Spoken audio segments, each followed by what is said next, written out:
فاذكروني أذكركم واشكروا لي ولا تكفرون. يا أيها الذين آمنوا استعينوا بالصبر والصلاة إن الله مع الصابرين.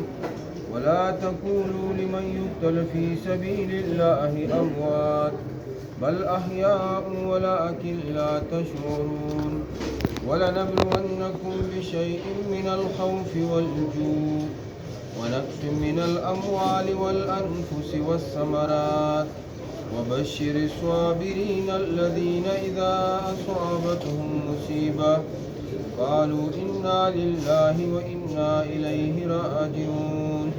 أولئك عليهم صلوات من ربهم ورحمة وأولئك هم المهتدون.